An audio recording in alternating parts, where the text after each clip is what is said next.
दोस्तों, आज हम बात करेंगे यूएस रशिया सैंक्शंस बिल के बारे में, जिसमें इंडिया और चाइना जैसे देशों पे रशियन ऑयल और गैस खरीदने के लिए 100% का टैरिफ लगाने का प्रपोजल है। लेकिन मेन टॉपिक पे आने के पहले आप देखिए, जो फ्रेम में एक इमेज लगाई है मैंने, ये एक जापान के न्यूज़पेपर की है और जिसमें बहुत क्लियरली बोला गया है कि America's new India doctrine never repeat China mistake. मतलब जो 20 साल पहले अमेरिका ने चाइना को अपना प्रोडक्शन हब बनाया था अपना पॉल्यूशन रोकने के लिए, और अब चाइना एक जाइंट की तरह सामने आ गया है जो कि अमेरिका से संभल नहीं रहा है। वो नहीं चाहता कि इंडिया भी उसी पैराए पे आके और चैलेंज करे अमेरिका को। इसका मतलब दोस्तों एक बात तो पक्का है कि इंडिया ही ऐसा कंट्री है पूरे वर्ल्ड में चाइना के बाद जो कि यूएस को एक कंपटीशन दे सकता है, चैलेंज दे सकता है। ये तो हो गई अच्छी बात। अभी आपको याद होगा, इंडिया में कुछ दिनों पहले एक सेमिनार में यूएस के सेनेटर आए थे और उन्होंने भी एग्जैक्टली 1000 लोगों के सामने यह बात कही थी कि इंडिया को यूएस कभी भी आगे नहीं बढ़ने देगा।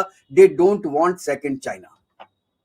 तो दोस्तों ये तो बात पक्की हो गई कि अमेरिका हर काम वो करेगा जिसमें इंडिया का नुकसान हो, फाइनेंशियल लॉस हो, गरीबी इंडिया में बढ़े, डी डॉलराइजेशन नहीं हो और इंडिया की जो रुपीस की वैल्यू है वो कम होती जाए। तो इसका तो पूरा इंतजाम अमेरिका करने की कोशिश करेगा। अब आते हैं इस बिल के ऊपर, और ये बिल के ऊपर आने के पहले ही मैं आपको बता दूं, ये बिल केवल इंडिया के लिए है। चाइना का नाम उन्होंने ऐड किया है, लेकिन चाइना का कुछ बिगाड़ नहीं सकता वो, क्योंकि बिल में ऐसा प्रावधान है, वो मैं आगे आपको बताऊंगा, कि जिसमें यूएस का प्रेसिडेंट चाहे तो उसको वेव ऑफ कर सकता है। और अगर अमेरिका ने चाइना के साथ लड़ने की कोशिश की तो चाइना अपना रेयर अर्थ जितने भी मिनरल्स वगैरह हैं और एक्सपोर्ट हैं, नॉर्मल गुड्स के, इलेक्ट्रॉनिक्स गुड्स के, फार्मास्यूटिकल के, बंद कर देगा। अमेरिका कहीं नहीं जा सकता है, उसको वेव ऑफ करना होगा। यूरोप को वैसे ही वेव ऑफ कर दिया, इसमें इसके बारे में भी बाद में बात करेंगे। नेटो कंट्रीज को वेव ऑफ कर दिया, चाइना को वेव ऑफ कर दिया, अजरबैजान बहुत छोटा है और एक दो कंट्रीज हैं। इंडिया को वेव ऑफ नहीं करेगा। अब वो इसलिए नहीं करेगा क्योंकि आज भी इंडिया आत्मनिर्भर नहीं है, वो डिपेंडेंट है यूएस के मार्केट पे। और इंडिया एक्चुअली कोई ऐसा प्रोडक्ट बनाता ही नहीं है जिसके कारण अमेरिका का काम रुके। ज्वेलरी है, फार्मास्यूटिकल्स हैं, क्लोथिंग्स हैं, कुछ और आपके मैकेनिकल आइटम्स हैं, इलेक्ट्रॉनिक्स हैं। अरे ये सब चीजों के बिना जिंदगी थोड़ी ना रुकती है।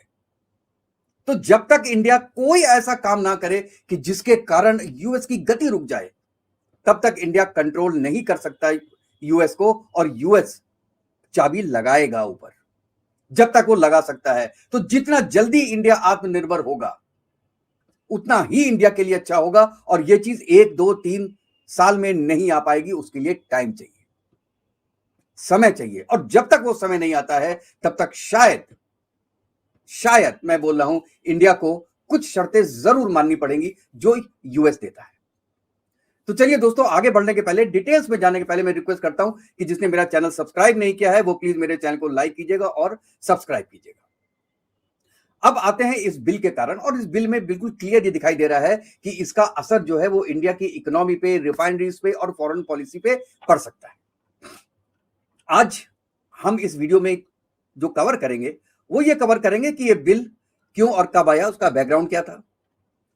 225 का जो ओरिजिनल ग्राहम बिल था, ग्राहम लिंडसे आप जानते हैं, जिनकी 2 दिन पहले डेथ हो गई, यही लाई थे ये बिल 500% टैरिफ का इंडिया और चाइना के ऊपर। वो क्या था, और अभी जो मिड 2026 में एक अमेंडमेंट बिल आया है, उसके मेन पॉइंट्स क्या थे, उसके की पॉइंट्स क्या है, और ये बिल की जो है एक्चुअली जो ड्राफ्ट है इसकी समरी क्या है, और ये सेनेट का संबंध इसको प्राप्त है कि नहीं है। जबकि मैं आपको बता दूं कि आज यूएस के प्रेसिडेंट ने इसको ओके कर दिया है, लेकिन अभी कांग्रेस और सेनेट में इसका जाना बाकी है। इंडिया के पास क्या ऑप्शंस है, कई ऑप्शंस तो मैंने आपको बता दिया, भैया सेल्फ रिलायंट हो जाओ, क्योंकि आप 10 ऑप्शन दे सकते हैं कि इंडिया को ये करना चाहिए, ये करना चाहिए, ये करना चाहिए। प्रेसिडेंट से बात करनी चाहिए, उनसे रिक्वेस्ट करनी चाहिए कि अगर आप चाइना को वेव ऑफ करते हैं तो इंडिया को वेव ऑफ कीजिए। कई चीजें हैं, डाइवर्सिफिकेशन है, डिप्लोमेसी है, बहुत चीजें इंडिया कर सकती है। लेकिन अल्टीमेटली आपको क्या करना पड़ेगा? सेल्फ रिलायंट होना पड़ेगा, अपनी इज्जत अपने हाथ में रखनी पड़ेगी। नहीं तो आप रशिया से उसके बाद आप कोई डिफेंस का इक्विपमेंट भी नहीं ले पाएंगे। चलिए, अब इसके थोड़ा बिल के थोड़े से बैकग्राउंड में जाते हैं। देखिए, यूएस के जितने भी हॉकिश सेनेटर्स हैं, जिसमें मैं ग्रैहम लिंडसे का नाम भी ले रहा हूं, उनका तर्क था कि जब तक इंडिया और चाइना और बड़े देश रशिया से एनर्जी लेते रहेंगे, तब तक मॉस्को के पास वॉर का पैसा आता रहेगा और वो लड़ता रहेगा। और यही उनका उद्देश्य था कि आप किसी तरीके से इनकी जो इनफ्लो है मनी की रशिया में, वो रोक दें। लेकिन खुद उनसे फर्टिलाइजर लेते रहो, क्योंकि वो आपकी जरूरत है। इंडिया से उनको कोई मतलब नहीं है, चाइना का कुछ बिगाड़ नहीं सकती। अब मेरी बात समझ रहे हैं ना? तो ये साहब थे लिंडसे ग्रैहम, जिनका 2 दिन पहले इनकी डेथ हो गई, और वो भी कंट्रोवर्सी में आ गया है। और काश पटेल ने बोला है कि इसका इन्वेस्टिगेशन हो रहा है कि इनकी डेथ कैसे हुई। बिकॉज कई कह रहे हैं ईरान ने, कई कह रहे हैं कि रशिया ने, कई कह रहे हैं इवन मोसाद ने कोई ऐसी हरकत की जिससे कि उनकी डेथ हो गई। अच्छा, अब आते हैं 2025 का जो ओरिजिनल बिल आया था, वो क्या था? बड़े शॉर्ट में बात करते हैं दोस्तों। ये जो सेनेटर हैं लिंडसे ग्रैहम, वो लाए थे, और सेनेटर रिचर्ड ब्लूमेंथल, इन दोनों के साथ में मिलकर बिल इंट्रोड्यूस हुआ था। और इसमें यह प्रपोजल था कि 500 तक टैरिफ लगाया जाए जो भी कंट्रीज ऑयल लेती हैं रशिया से। अब इसमें ओरिजिनल ड्राफ्ट में टॉप 5 रशियन गैस और क्रूड परचेजर्स को यह टारगेट करता था, और खुले तौर पर इसे रशिया के जो वार एफर्ट है उसको फंडिंग करने वाले जो फाइनेंशियल फ्लोज हैं उनको चोक करना था, वो चाहे किसी भी एरिया में हो, ऑयल हो या कोई दूसरा प्रोडक्ट हो। और उस समय ही सबसे ज्यादा इंडिया का नाम इसलिए हाईलाइट हुआ क्योंकि यूक्रेन वार के बाद इंडिया के डिस्काउंटेड रशियन क्रूड ऑयल काफी बढ़ गए थे। आप भी जानते हैं कि 43% है। देखिए, मैं बहुत डिटेल में नहीं जा रहा हूं पॉइंट्स को, अदरवाइज बोरियत हो जाएगी, मैं शॉर्ट में ला रहा हूं। अच्छा, अब क्या है कि मिड 2026 में इसका अमेंडमेंट आया।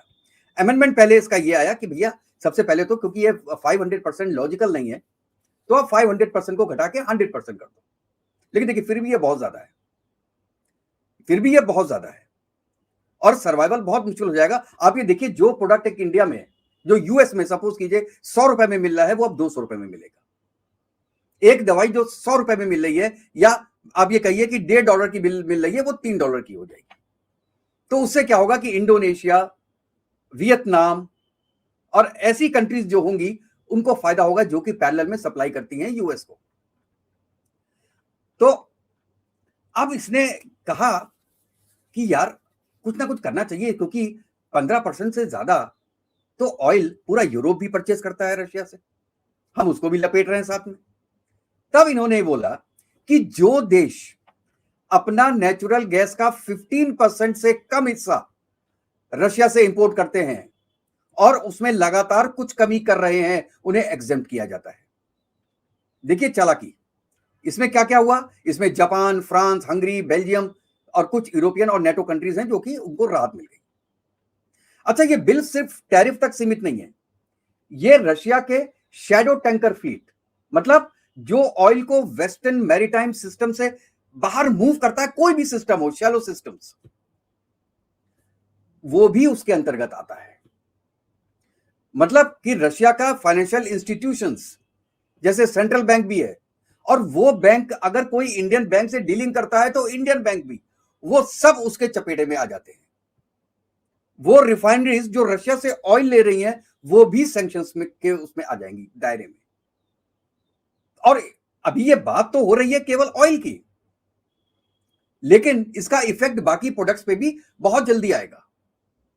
क्योंकि जब आप बैंकिंग सिस्टम पे एक सवाल उठाते हैं, तो बैंकिंग सिस्टम केवल ऑयल के लिए नहीं होता, वो बाकी चीजों के लिए भी होता है, ज्वेलरी के लिए भी होगा, क्लोथिंग के लिए भी होगा, इक्विपमेंट्स के भी होगा, और आपका ये जितने भी जो बेसिकली जो सर्विस प्रोवाइड करती है इंडिया, जो आप कह रहे हैं लेबर की जो होती है, एक्सपैक्ट लेबर का होता है, वो भी मनी जो होता है वो भी इसके दायरे में आ सकता है। अभी नहीं है, लेकिन आ सकता है।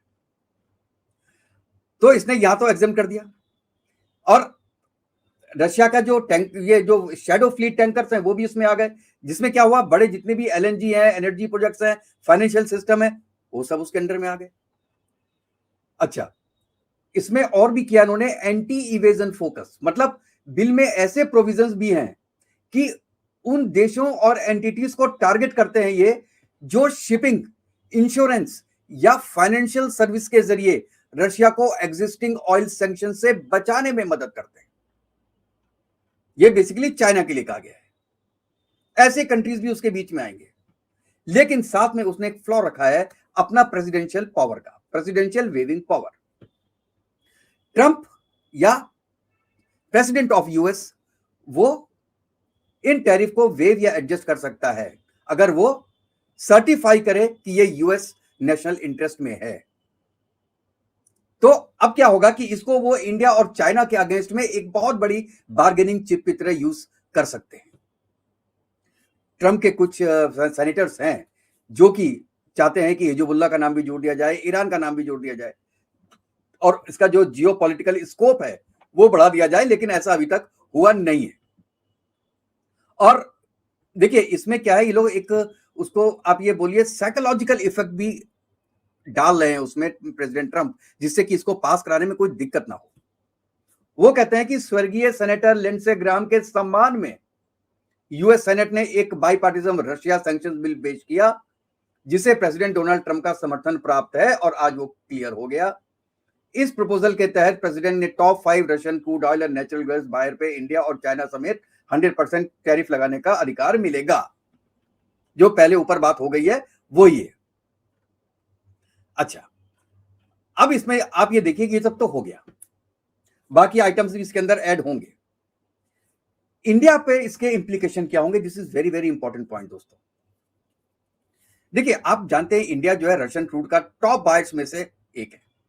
अगर यूएस रशिया ऑयल से जुड़े एनर्जी ट्रांजैक्शंस पे 100% टैक्स लगाता है तो इंडियन रिफाइनरीज को, यूएस को प्रोडक्ट बेचते हैं, उनको उनकी जो कॉस्ट होगी उसमें बहुत ज्यादा बढ़ोतरी हो जाएगी, और नेचुरल होगा जब कॉस्ट बढ़ेगी तो उनका मार्जिन बहुत घट जाएगा। अच्छा देखिए, और दूसरा जो है एक ट्रेड और इन्वेस्टमेंट क्लाइमेट भी चेंज होगा। भले ही टैरिफ्स नैरोली रिटन है कि केवल ये ऑयल के लिए हैं, फिर भी ये इंडिया यूएस ट्रेड में बहुत ज्यादा अनसर्टेनिटी बढ़ाते हैं कि यार ये कल क्या होगा पता नहीं, हम ट्रेड डील साइन भी कर लेंगे, आगे क्या होना है पता नहीं। और स्पेशली तब जबकि India steel, chemicals, textile, services जैसे सेक्टर्स में यूएस में अपना एक्सपोर्ट्स बढ़ाने की कोशिश कर रहा है, तब ये हिंड्रेंस आएगी कि इन प्रोडक्ट पे भी कब टैरिफ लग जाए ये पता नहीं। अभी तक इंडिया एक तरीके से आप देखिए तो स्ट्रेटेजिक ऑटोनॉमी वाला रुख अपनाया हुआ है इसने। यूएस के साथ आप जानते हैं इंडिया इंडो पैसिफिक भी है, क्वाड है, टेक्नोलॉजी में पार्टनरशिप है, और एक तरीके से ये भी है कि इतने ज्यादा पार्टनरशिप होते हुए भी एक अविश्वास का माहौल बना हुआ है इंडिया और यूएस के बीच में। और ये पैक्ट अगर ये बिल पास हो जाता है, जो कि शायद अगले 2 महीने में पास हो जाए, तो ये एक विश्वास भी खत्म हो जाएगा इंडिया और यूएस के बीच में। इंडिया का बिजनेस करना मुश्किल हो जाएगा, इंडिया को भागना पड़ेगा आरआईसी की तरफ या ब्रिक्स की तरफ, और देखना पड़ेगा कि यूएस को हटा के बाकी कंट्रीज कैसे जिंदा रह सकती है। इंडिया के लिए आज के दिन ये परेशानी बनी रहेगी। इससे डोमेस्टिक इन्फ्लेशन आएगा, करेंसी डाउन होगी, क्योंकि आपकी जो इंपोर्ट कॉस्ट है वो जरूर बढ़ेगी, क्योंकि एनर्जी जो फ्लोज है उसमें रुकावट आएगी। एनर्जी आपको कहां से मिल रही है यार? ईरान से आप ले नहीं सकते, रशिया से आप ले नहीं सकते, वेनेजुला और यूएस बहुत दूर है, आपकी रिक्वायरमेंट बहुत ज्यादा है, आप क्या करोगे? कहीं से भी लोगे उसकी कॉस्ट बढ़ेगी, कॉस्ट बढ़ेगी तो रुपया डाउन होगा, क्योंकि आपकी इंपोर्ट कॉस्ट ज्यादा हो जाएगी, और उससे क्या होगा, पूरे देश में इन्फ्लेशन होगा, जो कि मैं ये कह रहा हूं कि होना लगभग तय है दोस्तों। इंडिया के पास there are very very limited options, मैं ये बोलता हूं, और मेन ऑप्शन ये है कि भैया जो उसका वेवर क्लॉज है उसको प्रेशराइज करो ट्रंप को और यूएस को कि उसको वो अप्लाई करे। आप जानते हैं कि एक बार देखिए अमेरिका में 2 तरीके के बिल पास होते हैं, एक तो एग्जीक्यूटिव ऑर्डर से हो गया और दूसरा ये थ्रू प्रॉपर चैनल हो गया। एग्जीक्यूटिव ऑर्डर को तो कोर्ट भी मना कर सकती है, लेकिन और वो जैसे प्रेसिडेंट है वो खुद भी मना कर दे, नहीं आज 100% है तो कल 20% है, कल 30% है, 50% है, ये प्रेसिडेंट के एग्जीक्यूटिव पावर के अंडर में आता है, सो कॉल्ड उस पर अधिकार है ट्रंप का। लेकिन जो सेनेट से और कांग्रेस से पास होते हैं बिल, वो फिर एक लॉ बन जाते हैं, और लॉ जब बन जाते हैं तो लॉ को इवन प्रेसिडेंट ऑफ अमेरिका भी चेंज नहीं कर सकता। उसके लिए वो कुछ समय के लिए वेवर दे सकता है, 6 मंथ्स के लिए। तो क्या होता है कि पहले 6 महीने के लिए वेवर दे दिया, फिर 6 महीने जैसे ही खत्म होने वाले हो फिर 6 महीने के लिए वेवर दे दिया। आपको याद होगा कई साल पहले जेरूसलम को बोला था यूएस के सेनेट ने कि इसको इजराइल की राजधानी होना चाहिए, लेकिन आज तक नहीं है। लेकिन हर 6 महीने के बाद वेवर दिया जाता है। इसी तरीके से फिर इंडिया और चाइना भी वेवर की लिस्ट में आ जाएंगे कि अगर वेवर दिया तो ठीक है, नहीं तो उसी दिन टैरिफ लग जाएगा 100%। तो या तो यह है कि भैया आप रिक्वेस्ट करो, और या जो आपकी रशिया की सप्लाईज है उसको ग्रेजुअली डाइवर्सिफिकेशन करो और कहो कि भैया हम कम कर रहे हैं। आपके हाथ में जितना वही कर सकते हैं, जिसे कहते हैं gradual diversification that you have to do. पहले आप 21 कंट्री से लेते थे ऑयल, आज 43 से ले रहे हैं, लेकिन आपको फिर और बढ़ाना पड़ेगा अपना दायरा। और सबसे बड़ी बात, रशिया से बात करनी पड़ेगी कि ये सिचुएशन है, मेरे 140 बिलियन लोग हैं, 1.4 बिलियन सॉरी, तो क्या करेंगे हम कैसे जिएंगे? हमारा जो गरीब तबका है वो क्या खाएगा, वो कैसे जॉब करेगा, उसकी जॉब जाएंगी, मार्केट में पैसे नहीं होंगे। तो Russia has to understand this कि जब तक इंडिया सेल्फ रिलायंट नहीं होता है, आत्मनिर्भर नहीं होता है, उसको कुछ बातें ऐसी हैं यूएस की जो माननी पड़ेंगी और कोई रास्ता नहीं है। या आप आरआईसी को इतना स्ट्रांग कर दो कि आपको किसी चौथी कंट्री की जरूरत ही ना पड़े, एक बार करके तो देखो। लेकिन इंडिया कैसे विश्वास करेगा चाइना पे, और चाइना कैसे विश्वास करेगा इंडिया पे? क्योंकि रशिया को अगर आप मानो तो आज वो 1 2 3 में तीसरे नंबर पे आती है। 20 साल पहले रशिया नंबर 1 पे थी तो वो कंट्रोल कर सकता था इंडिया और चाइना को, लेकिन आज रशिया कंट्रोल नहीं कर सकता, चाइना कंट्रोल करेगा इंडिया को और रशिया को, जो कि इंडिया के लिए मान्य होगा या नहीं होगा, या मजबूरी में करना पड़ेगा, या चाइना ने किया तो वो कब तक उसको मानेगा, सैंटिटी कब तक रहेगी, किस दिन वो चढ़ दौड़ेगा हिंदुस्तान पे, आपको पता नहीं किस लेवल पे विश्वास करते हैं। तो there are lot of options, लेकिन जो उसमें एक्शंस हैं देयर आर लिमिटेड।